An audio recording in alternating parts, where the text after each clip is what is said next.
This is the Hidden Killers Podcast with Tony Bruschi and continuing coverage of the case against Bryan Kohberger. There's some big stuff coming out in the case against Bryan Kohberger. In fact, if you're watching this today as we are dropping it, it's going to be this evening. There's some big things coming up against Bryan Kohberger, at least Friday night. Again, Friday the 9th. Of May 2025 is when it's going to drop, and there's a lot in it. I heard about it yesterday. I got a text from the producer, and I was like, oh, this is going to be interesting. And I just saw the preview, and you're about to see the preview, and oh my gosh, Robin, this is... There's some stuff in here. There's some stuff in here that we have not seen from new footage, high definition footage of the vehicle that's not grainy and really questionable. There's allegedly some text messages. There's search history. There's images on the phone. There's stuff no one has seen before. Things that we've been going, it'll come out in court. Well, as things do here in the United States, they come out on Dateline first. Right. and here is a little preview of what you're going to be seeing, and we'll discuss some of this on the other side. This is Dateline, going to be airing on Friday the 9th, 2025. Keith Morrison reporting. Let's take a look. In this house, just steps from campus, in the early morning hours of November 13th, 2022, 4 University of Idaho students, Maddie Mogan, Kaylee Goncalves, Xander Kernodle, and Ethan Chapin, were stabbed to death. Their accused killer, Bryan Kohberger, faces trial this summer. He's pleaded not guilty. For the last 2.5 years, Dateline has been on the ground, reporting, gathering, and learning from people with direct knowledge of the case. We've obtained things that have never before been seen publicly, like these security videos from a camera on a house near the murder scene, videos that show a white sedan, a car that investigators believe was driven by Bryan Kohberger, making repeated passes of the King Road house that night before the murders. With evidence like this and our reporting, we have assembled a timeline for the weeks, months, and days before and after the murders. Starting with a pool party Kohberger attended in July, just after he moved to the area in pursuit of his PhD in criminology. An exclusive interview with a woman who exchanged numbers with Kohberger, then did not return his text. You know, the universe intervened and for whatever reason just distracted me from further engaging in that interaction. We'll also reveal records from Kohberger's cell phone that are in the possession of law enforcement and Google searches regarding the serial killer Ted Bundy. We have also seen these. Dozens of photos in Kohberger's cell phone, browsing history, women from Washington State and the University of Idaho, including close friends of the King Road victims. Dateline has also obtained records showing the details of what an FBI cell phone expert has claimed to be in the month before the murders, 23 occasions when Kohberger's phone connected to a cell tower, providing coverage to within 100 meters of the house at 1122 King Road. And in the hours after the murders, details of the timing of phone calls Bryan Kohberger made to a phone linked to his parents just before the controversial selfie he took. And we'll talk to the mother whose daughter was supposed to be staying in the house the night of the murders, but a change of plans may have saved her daughter's life. How soon was it that you thought, my God, she was going to be there? I didn't think about that right away. Oh.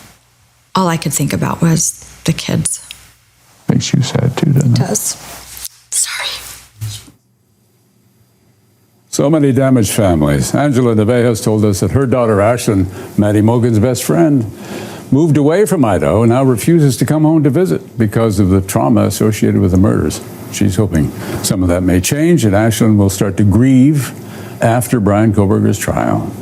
Keith Morrison, Dateline on Friday. Robin Dreeke, retired FBI special agent, former chief of the Counterintelligence Behavioral Analysis Program.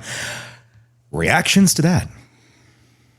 Yeah, well, from the get-go on this, Tony, we said prosecution must have an awful lot that we're not aware of because they've been so, I wouldn't say passive. They've seemed very confident every time defense would bring a new motion up or challenge a new thing, and they're kind of like, whatever.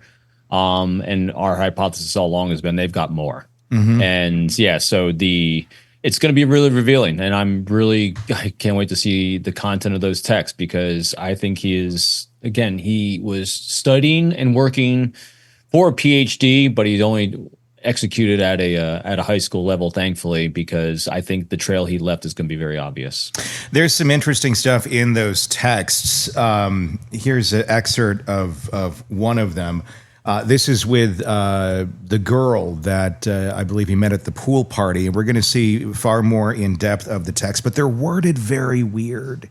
At least weird to, I think, I don't know, what we consider just a healthy brain or a healthy communicating individual. One of them, they're talking about going for a hike. And there's a first part to this that's longer. I don't have it directly in front of me, but I read that yesterday, and it's weird. And I think also, Tony, I think some of these were mentioned also in Howard Bloom's book too, because as soon as you mentioned the pool party, is like, I'm seeing some good overlaps here. So really good investigative work on everyone's part. When Kohberger was trying to follow up about going to this party or about going to go hiking, it's not like, hey, yeah, it'd be fun. I really enjoyed that activity, so please let me know. I really enjoyed that activity when talking. It's a very formal way of speaking. I mean, it's mechanical.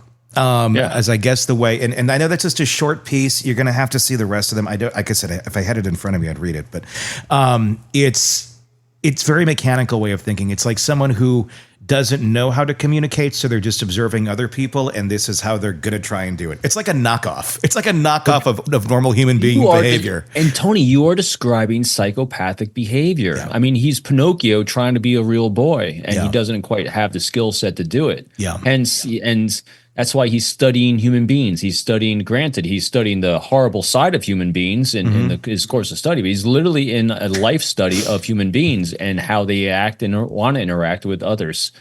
Yeah. I mean, it's very much, I mean, it's like a cheap Chinese knockoff of a regular product.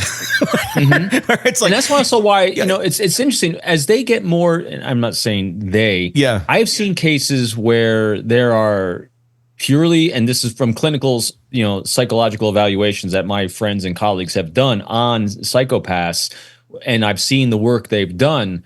They are complete chameleons. They're very, very good. There's this one case where we had a psychopath, I think I mentioned before, a while ago, where this individual was just going for the rush of taking advantage of other people, because that's his only reward he was ever getting.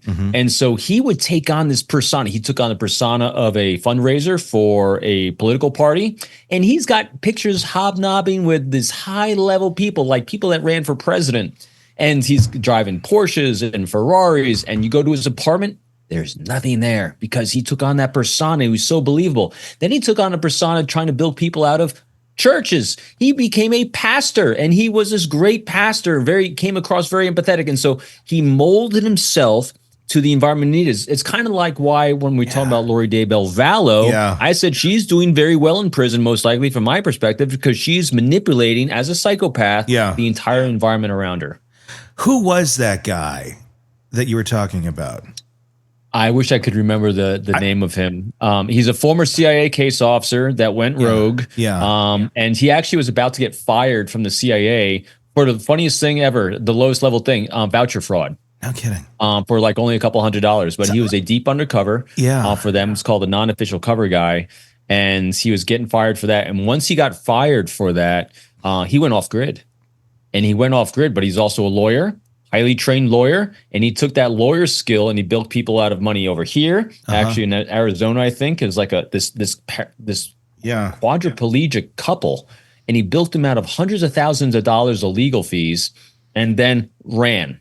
And he left his Ferrari at the runway and got on a plane and left. And then he took on another persona in another state. And so this is the guy I mentioned before that he actually put $1 million in cash in a suitcase by the front door of this dive bar where he's drinking Jägermeisters and beers all day long, and you're just waiting to see if someone would pick up that $1 million of cash and walk out the door with it.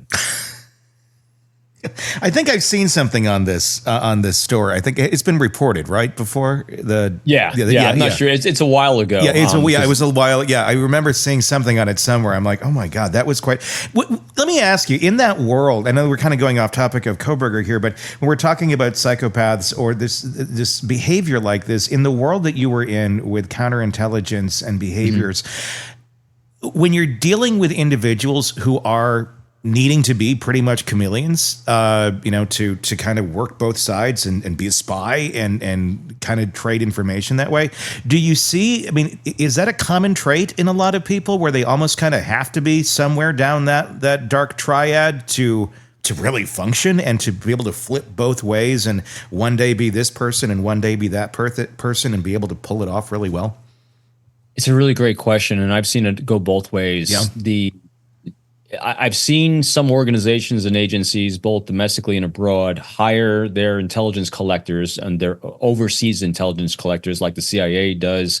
That's why they have some CIA officers that go bad. They're the deep cover operatives because they have to have a higher lack of empathy, higher on psychopathy, so they can manipulate the living hell out of people and not feel bad for it, not be remorseful for it. But at the same time, they have to have enough of a moral and ethical grounding to keep them from going rogue. Yeah. And at the same time, then you have people like me, I was on the flip side of this where I'm trying to recruit people like this. Yeah. And so my skill set is completely back-asswards opposite from that. I have deep active empathy because I'm here to solve massive critical life challenges and problems in your life. And I need to see life from your context. I need to mitigate all the risks to safety, security, and prosperity you perceive from your optic and perspective. That cannot be done by a psychopath. Yeah.